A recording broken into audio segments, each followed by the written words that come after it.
The 13th of October, 1942, Captain Joe Foss was on patrol over Guadalcanal when he was surprised from 6 o'clock high. The Zeke fired, but despite having the element of surprise, shot wide. As the tracer fire announced the Japanese threat, Foss reacted quickly, squeezing the trigger as the airplane raced past. The Zeke immediately exploded. 3 more Japanese airplanes pounced, their cannons and machine guns tearing holes in the Wildcat's wings. Joe tried desperately to escape. Hit by more fire, his engine shook violently and the prop froze to a stop. Captain Foss managed to make a dead stick landing back at Henderson Field at full speed with no flaps, all while the Japanese continued their attack.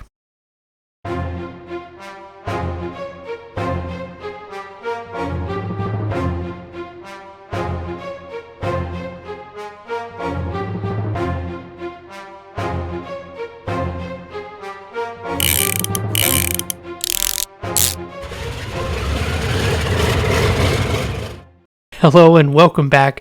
Of course, welcome aboard to Building History. Please consider subscribing and give me a quick like and comment. It truly helps spread the word about the channel, and I sincerely appreciate it. On this episode, we're building the Airfix F4F-4 Wildcat in 1/72nd scale, while we dive into the history of the Wildcat and some of the young men that went to war at its controls. The Grumman F4F Wildcat started life as a biplane and was initially rejected by the Navy. Yet it still turned out to be one of the toughest fighting machines ever built. What is the deal with all these numbers and letters at the beginning of the designation? Why is there a different numbering system as compared to what the US Army was using during the same time period? Well, you can blame that one on the US Navy.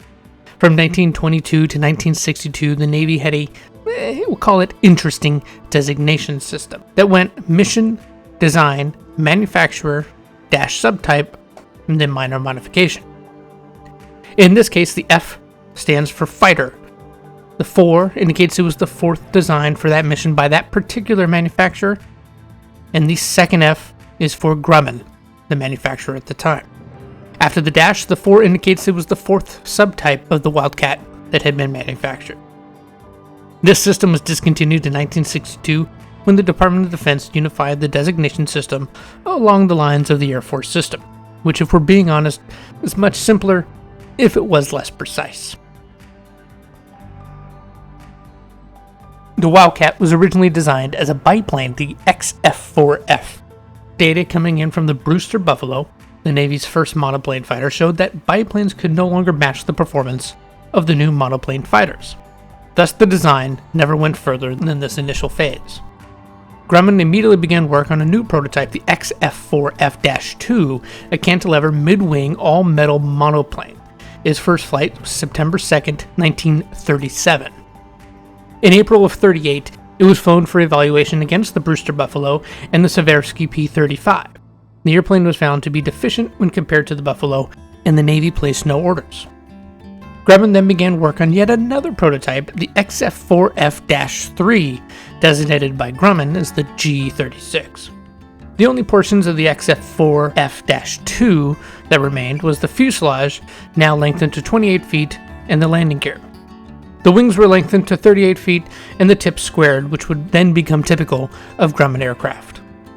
The wing area was increased as well as the gross weight, and powered by a Pratt & Whitney XR 1830-76 120 horsepower engine with a Curtiss electric prop, considered to be the first fighter in the world to be fitted with a 2-stage, 2-speed supercharger. Its first flight was 12 February 1939, and it achieved a top speed of 333.5 miles per hour at 21,300 feet.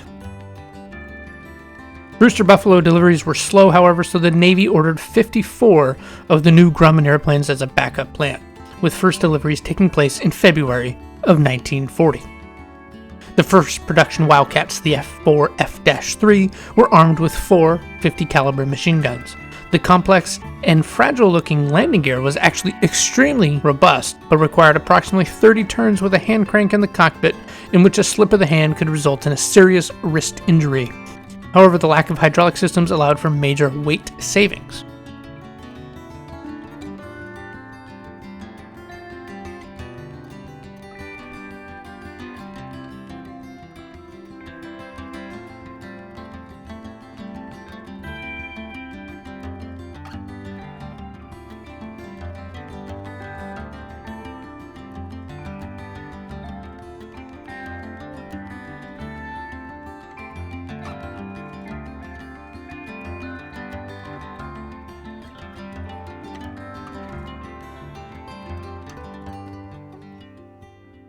A test was carried out, retrofitting an F4F-3 with floats for operations as a seaplane. Designated the F4F-3S, the Wild Catfish, only a single example was ever built. A stripped-down version with no armament and additional fuel tanks incorporated an additional 555 gallons for a total of 685 gallons was designated the F4F-7 and designed for photo reconnaissance. 21 examples of this were delivered, and Grumman claims that this fuel load would have been adequate to keep the airplane airborne for 24 hours.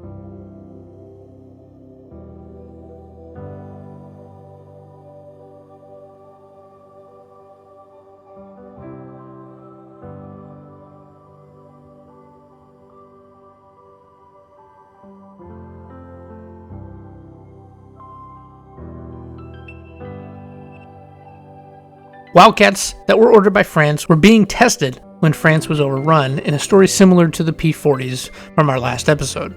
The French order was then diverted to the British. The British called the F4F-3 the Martlet 1, and it was powered by a Wright Cyclone engine. The F4F-4 was designated the Martlet 2, although later in the war they would eventually use the same name as the Americans and refer to all of their F4Fs as Wildcats.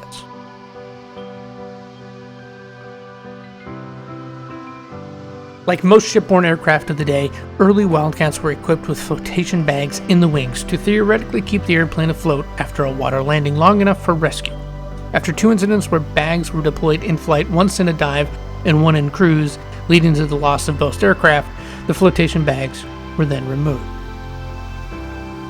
The F4F-4 was the first version that had the Grumman invention of the stow wing. Leroy Grumman developed the idea by experimenting with a rubber eraser and a paperclip.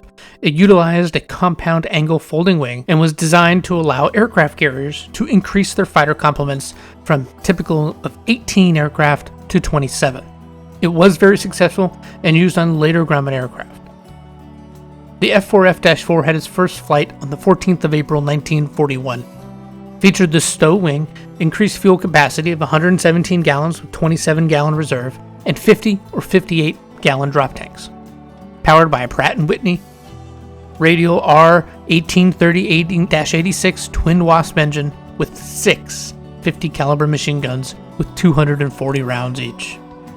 The weight increase from the folding wing and the extra guns meant a decrease in performance in the Dash 4s compared to the earlier Dash 3s, and contrary to what you might think, pilots didn't like the addition of the extra guns. The 2 extra guns meant that the total firing time decreased as compared to the 4-gun design. The majority of the Dash 4 Wildcat pilots would have preferred to have the extra firing time rather than the extra firepower of the 2 additional guns.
Although the F4F-4 was in production by late 1941, the U.S. Navy had no Dash 4 aircraft in their inventory before Pearl Harbor.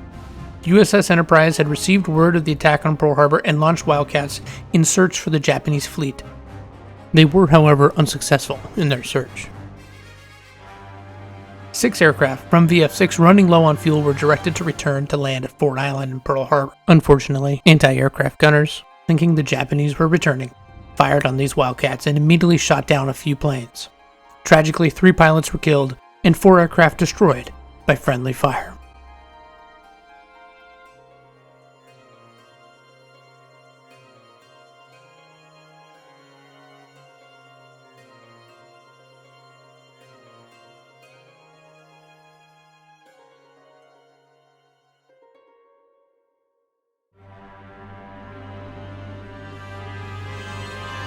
By mid-1942, Grumman was busy with its next plane, the Hellcat. Unlike the P-40, which was built solely by Curtiss, F4F-4 production was contracted to Eastern Aircraft, a division of General Motors in New Jersey. These aircraft were designated the FM-1, or the Martlet 5 in England. These were essentially identical to Grumman F4F-4s, except the guns were reduced back to 4 and rounds per gun was increased to 430. Loaded weight was slightly increased as well. The first FM-1 flew on the 31st of August, 1942, less than 8 months after being created by GM. The second variant, built by GM, the FM-2, had a better, more lightweight engine, giving the airplane a large increase in performance and was considered the hot rod of the Wildcat family. By the time production ended, in August of 1945, 7,898 Wildcats had been built across all of the variants, with GM's Eastern Aircraft having built more Wildcats than Grumman did itself, with 5,927.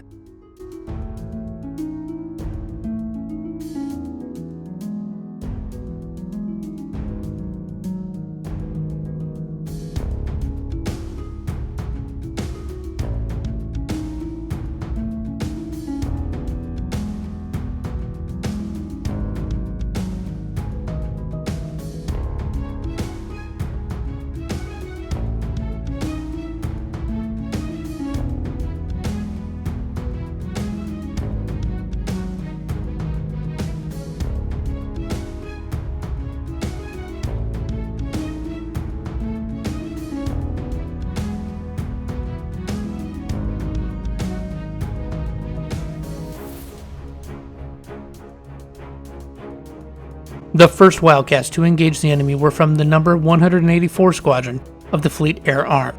2 Martlet 2s engaged and shot down a German Junkers Ju-88 north of Scotland. The first time American Wildcats would ever face the enemy was over Wake Island. 36 Betty bombers from Kwajalein bombed Wake on December 8, 1941, concurrent with the Pearl Harbor attacks, but because Wake is on the other side of the international date line, actually occurred on the 8th rather than the 7th. The initial attack destroyed 8 of the 12 Wildcats on the ground. The remaining 4 airplanes were in the air at the time. These planes shot down 2 of the bombers on the next day. Fighting continued until December 23rd, when Wake Island was lost. The remaining U.S. forces on the island surrendered, and the Japanese began their occupation of the island.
Early engagements with Japanese fighters led to many lessons learned by the Wildcat pilots. The Japanese Zero could outturn, outclimb, and outrun the Wildcat. The F4F was heavier and stronger and thus could perform higher G maneuvers and was better armored, so it could withstand a greater amount of punishment and still make it back to base. From the U.S. Navy manual covering performance of Navy fighters at the time, the following was written about Wildcat performance and tactics. The Zeke is superior to the F4F-4 in speed and climb at all altitudes above 1,000 feet. Is superior in service ceiling and range. Close to sea level with the Wildcat and neutral blower, the aircraft are equal, with the exception that the Zeke's engine cuts out in pushovers, meaning it can't do negative Gs. There is no comparison between the turning circles of the two aircraft due to the relative wing loading and low stall speeds of the Zeke. In view of the foregoing, the F4F-4 type in combat with the Zeke is basically dependent upon mutual support, internal protection, and pullouts or turns at high speed, where minimum radius is limited by structural or physiological effects of acceleration. However, advantage should be taken where possible of the superiority of the Wildcat in pushovers and rolls at high speed or any combination of the two.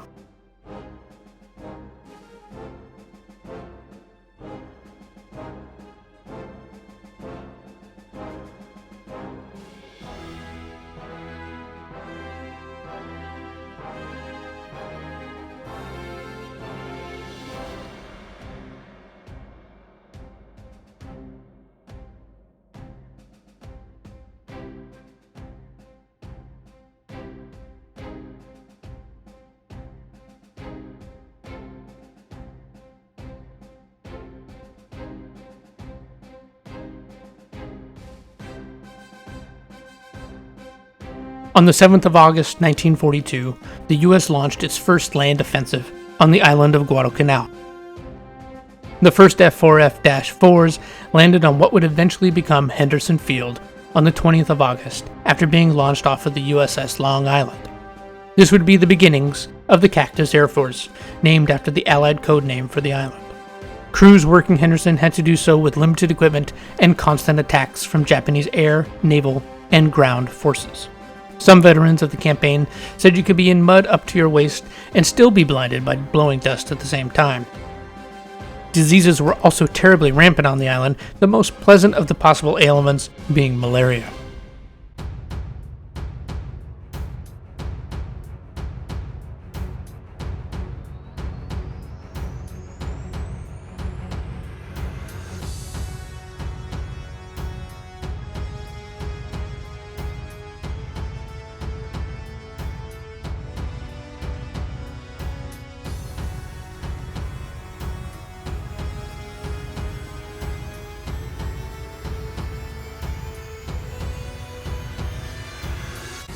Now, the markings of this kit are attributed to a plane flown by Marion, although there is some disagreement as to whether this was actually one of the planes he flew or not.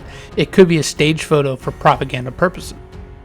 And the kill markings on the side are also most likely markings for the unit rather than for Carl himself, as Guadalcanal pilots did not typically paint markings on the side of their planes.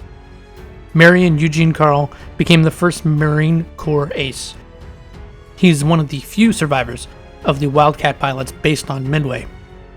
Shortly after arriving on Guadalcanal, he is believed to have shot down the famous Japanese ace Sasai Junichi. He ended up finishing the war with 18.5 confirmed victories and having been awarded the Navy Cross twice and 4 Distinguished Flying Crosses. He went on to become a record-breaking test pilot, but tragically, in 1998, at the age of 82, was murdered while defending his wife during a home robbery.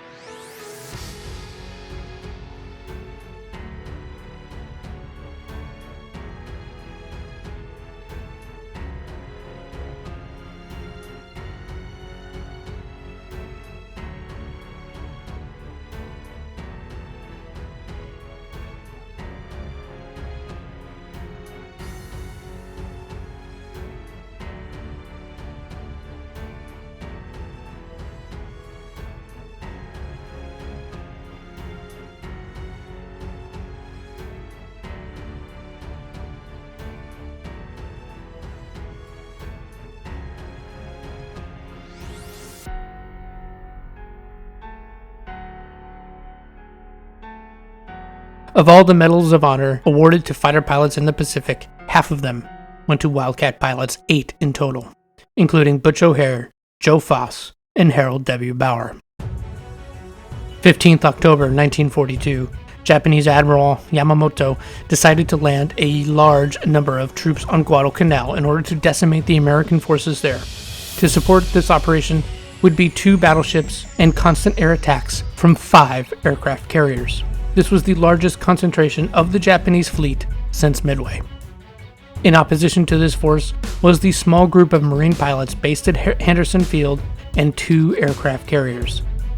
For 3 nights, Japanese warships bombarded Henderson, destroying 23 SBDs, 6 F4Fs, and 4 P-39s, leaving only 9 Wildcats to defend the island. An urgent request for more aircraft was sent out. Colonel Harold Bauer, known as Indian Joe, was to bring 19 Wildcats from VMF 212 to Guadalcanal. Bauer, circling overhead Henderson as his squadron landed, when a formation of undetected dive bombers dove in from high altitude and destroyed a shipment of avgas. Bauer immediately gave chase despite being critical low on gas, and within just a few seconds had knocked down 4 of the Val bombers. All of this was done within sight of the men on the ground at Henderson. For his skill and courage during this encounter, Colonel Bauer was awarded the Medal of Honor, although he would not live to receive it.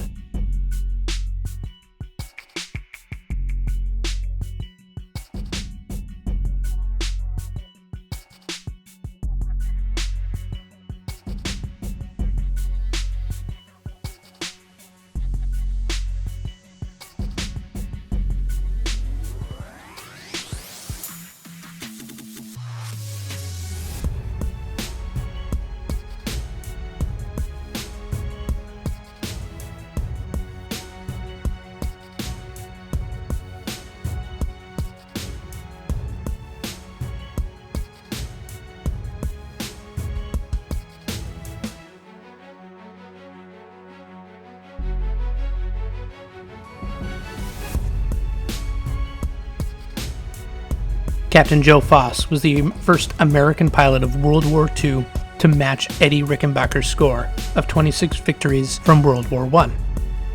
Originally, he was made an instructor after being told he was too old to fly combat missions. After repeated requests made his superiors realize he was serious about flying in combat, he was finally sent to the Pacific. Foss gained all of these victories at the helm of a Wildcat in just a 6-week period over Guadalcanal. Most of that time, he was suffering from the effects from bouts of malaria, which would eventually get him sent back to the States. After returning to the Pacific, Captain Foss was given command of a Corsair squadron, where he flew many missions with Charles Lindbergh, who, although only a civilian, managed to shoot down a Zero. Quoting from his Medal of Honor citation, "For outstanding heroism and courage above and beyond the call of duty, as Executive Officer for Marine Fighting Squadron 121 1st Marine Aircraft Wing at Guadalcanal, engaging in almost daily combat with the enemy from 9 October to 19 November 1942, Captain Foss personally shot down 23 Japanese airplanes and damaged others so severely that their destruction was extremely probable.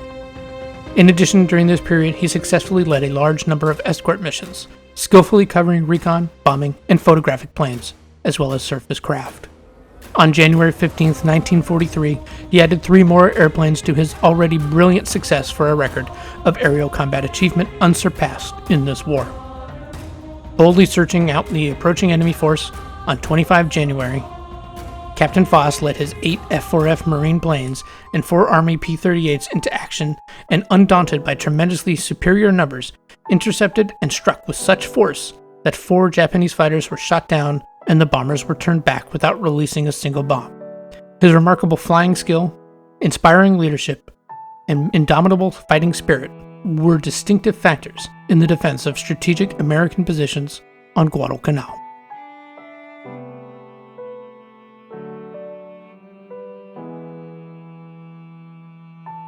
Later, during the Korean War, Foss volunteered for combat duty, but a rule prohibiting Medal of Honor winners from flying combat missions kept him out of the fight.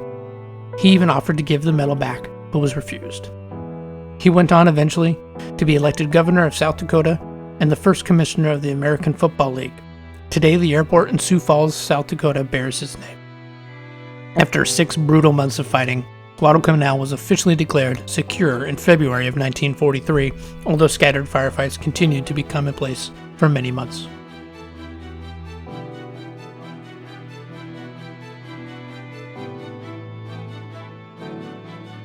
This robust little fighter that could take a beating was one of the stalwart aircraft of the early war and held the line against a seemingly unstoppable advance of the Japanese forces, proving itself capable and lethal, especially in skilled hands even later in the war, as it was starting to become outclassed by more capable and more modern fighter designs. What the Wildcat lacked in maneuverability, it made up for in ruggedness and superior airmanship. In 1942, it had a kill ratio of 5.9 to 1, and for the whole war, that ratio was 6.9 to 1.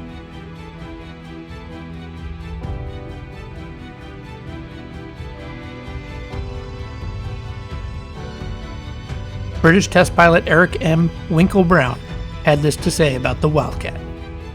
I would still assess the Wildcat as the outstanding naval fighter of the early years of World War II.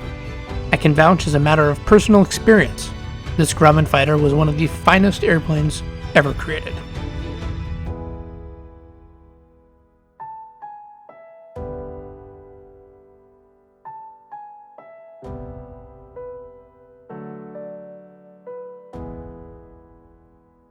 That'll wrap things up for this episode of Building History. Please, if you do enjoy this content, like, subscribe, and leave a comment on what you think about the mighty F4F Wildcat.